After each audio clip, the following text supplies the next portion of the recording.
I don't know how long the novella is. Leave a comment to let me know, but it feels like it's probably only a 10-page novella, and they really stretched this out to 87 pages worth of script.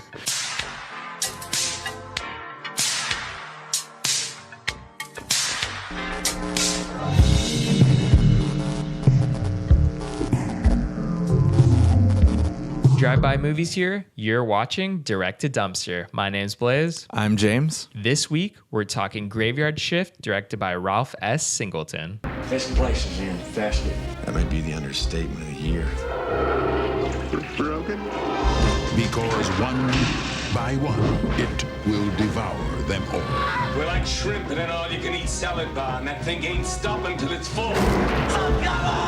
Must be some other way out of here. It's blood! This isn't real. This is the new horror from the mind of Stephen King. Graveyard Shift.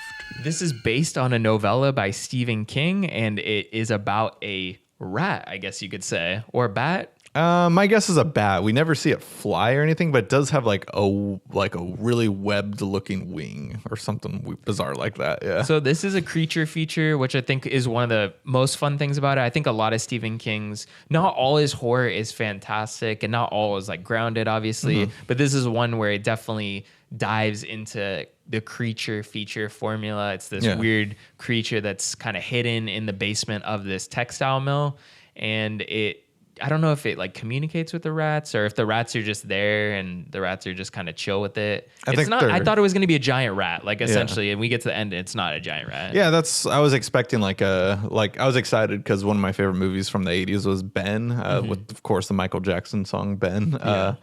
So I was excited to see like a rat monster, and that's what I thought we were getting at the beginning of the movie. I'm like, oh, this is a big monster movie. I didn't know too much going into it.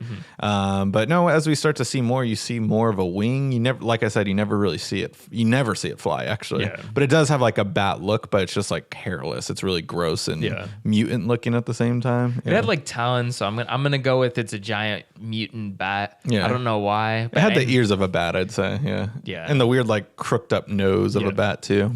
And one of the fun things you mentioned, Ben, one of the fun things about this movie is there's a moment in the diner where there's like a child reading Ben. Oh, I didn't even notice that. Damn. Like it's in the background of a scene, but I saw that on the trivia and figured I'd mention it since you already brought up Ben. Yeah, cool. Right on. I didn't know that. That's a movie we should probably... I haven't even seen Willard, the original. I've seen the Crispin Glover one. That's actually a good direct-to-dumpster movie. Is Ben the sequel to Willard? Yes, it is. Got it. But yeah, overall, I mean, it feels like a novella film because there's not really a whole lot going on in the plot. It's just literally this guy's rich and he's definitely the villain of the movie, but Warwick, that's such a sinister name. Yeah. Warwick Davis. Yeah.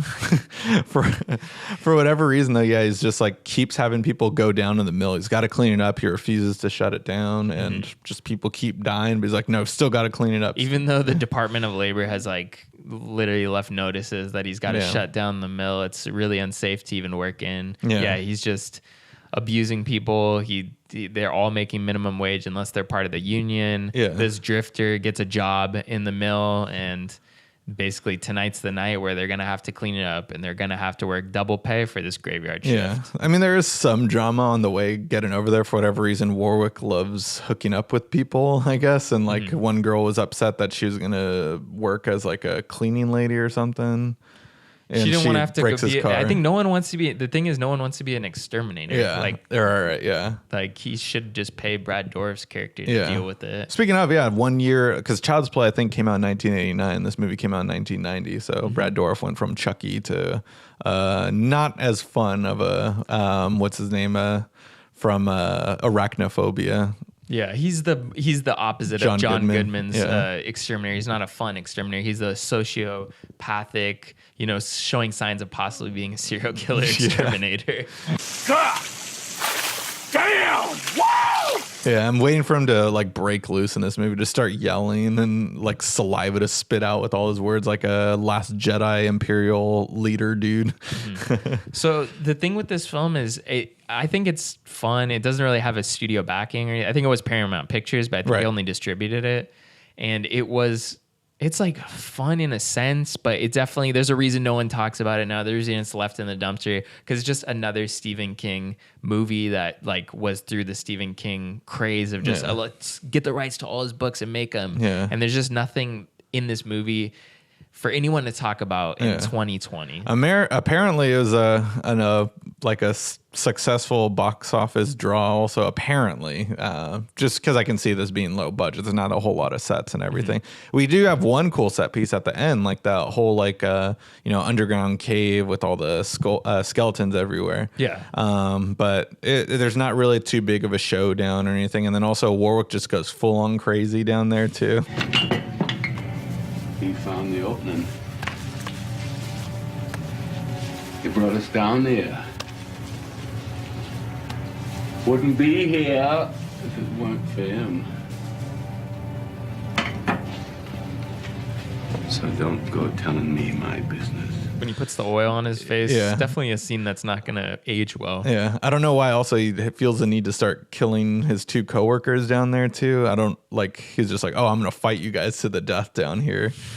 That was a little bizarre.